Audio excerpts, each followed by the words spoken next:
Let's move to Labour matters, where the Nigeria Labour Congress has accused state governors of bad faith in minimum wage negotiations, rebutting governors' claim that paying 60,000 naira monthly is not sustainable. Governors, through the Nigeria Governors Forum, rejected the proposed wage, citing concerns over budgetary strains.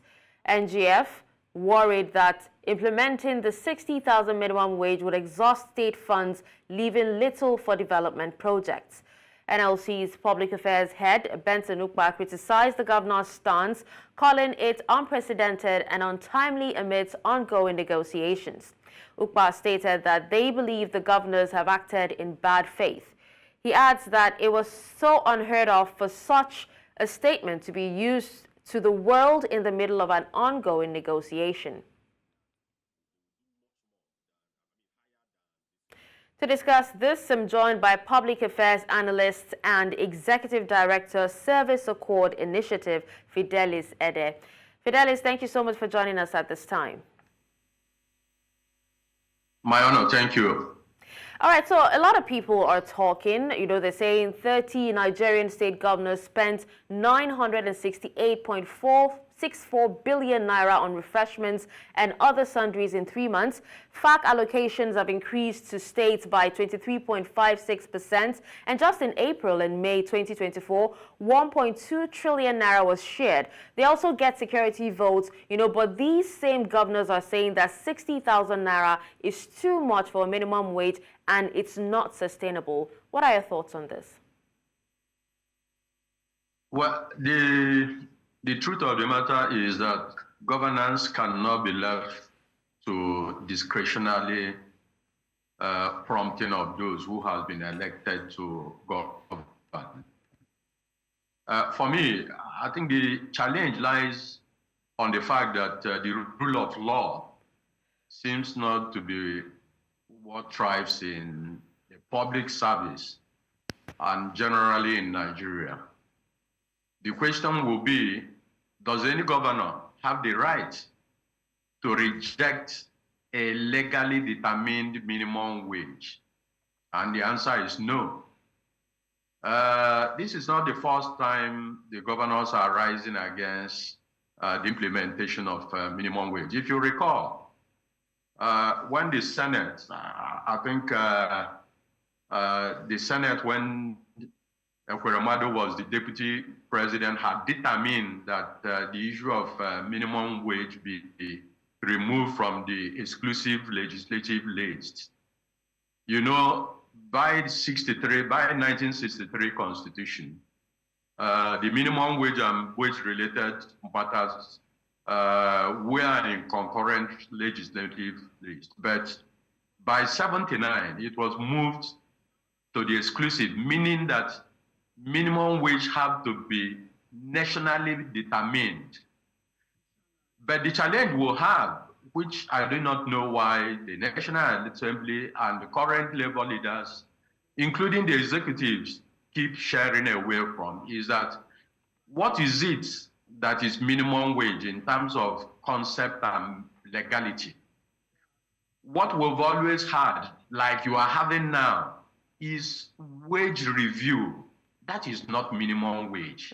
I do not know why it is difficult for us to arrive to a common template as to what we want to do. Minimum wage is a national minimum wage that has to apply pursuant to certain categories of employees.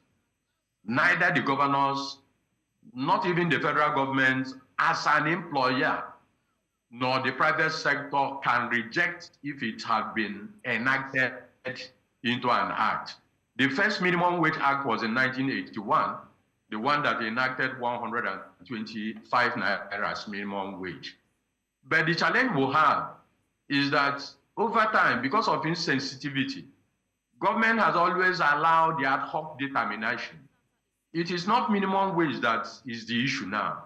This is wage review.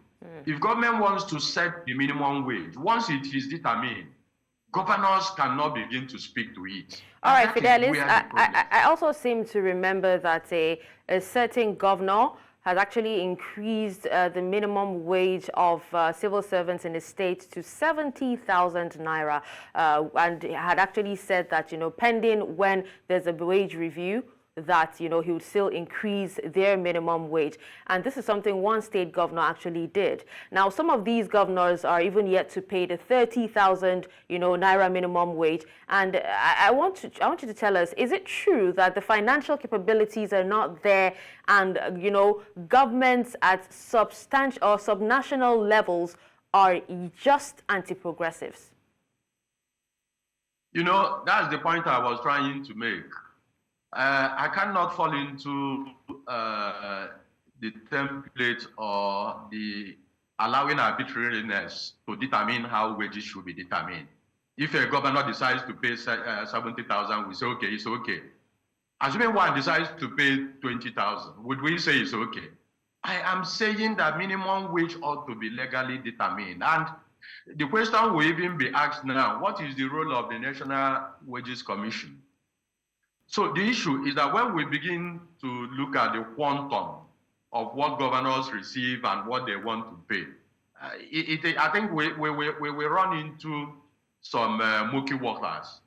It is a shame that in Nigeria, that people are still talking about 60,000 minimum wage. Mm-hmm. What can 60,000 purchase today? A bag of 50 kg rice, as we speak now, is 70,000. But that is not what I want to go into. If you look at the concept of wage determination, even under the colonial government, it is usually affected, it is influenced by certain indexes. First, inflation, purchasing power, cost of living, whether you want to look at education, because what is it that wages do for an employee? Does one who is employed just get his wage and begin to jump around? No. Well, I think another thing that the governors are, kind of scared of, one other thing that they talked about is the fact that, they urge... No, listen to what I'm saying. I am saying that the governors have no right to speak on minimum wage. It is something that in concurrent legislative place, what they have to do is that in the course of setting minimum wage, if they have a position, they go to National Assembly and canvass that position.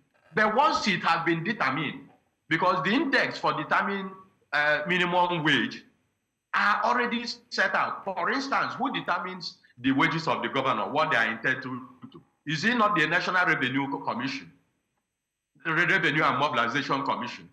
Do Nigerians join to say this is what they should be paid? In the course of this question, you also talk about security votes. Who determines that? What should be priority to a governor that wants to perform? Is it not to be able to pay your employees? And there are things I want us to separate here. The federal government even have no right to determine the minimum wage because the federal government is an interested party. We must separate the government as the sovereign authority, the one that we have elected. The right?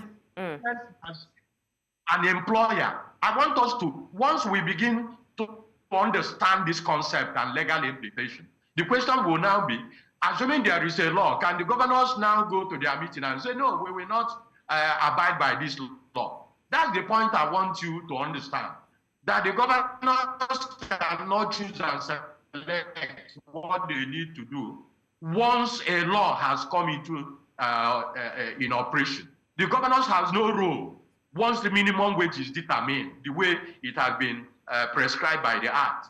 So the governor cannot decide to say, when a governor said he's paying 70,000, we need to find out what categories. Is it to just those in his immediate employment? Does it include primary school teachers? Does it include those in the local government? We must not fall for those political antics. That's the point I'm making. All right. Now, when an improved minimum wage is agreed, we're talking about the future now. What can be done to ensure that it is law and binding on all state governors to pay? Because we're still yet to hear of governors, paying the 30,000 naira minimum wage as it is, and also, as against the refusal that we've seen in recent or in past. How do we make sure that it's law and binding, and ensure that these governors do pay this minimum wage? you see, the whole confusion comes from the point that the current review, for instance, the Morgan Commission in 1963 was the commission that its report abolished the idea of daily paid workers and established workers. You know, we need to understand the workings of the public service and the institution. In 1975, the Udoji Commission aligned with the Morgan Commission and said, no, we can no longer have unestablished workers. So what is the point I'm making? We used to have the unified salary grading. But as we speak now, we have over 13 salary structures in the public service.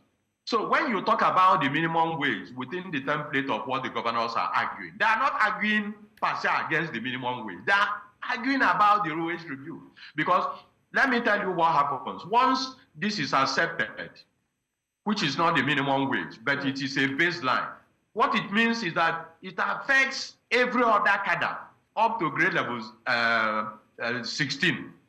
Then you know certain agencies or institutions or commissions or establishment have been removed from the salary grading.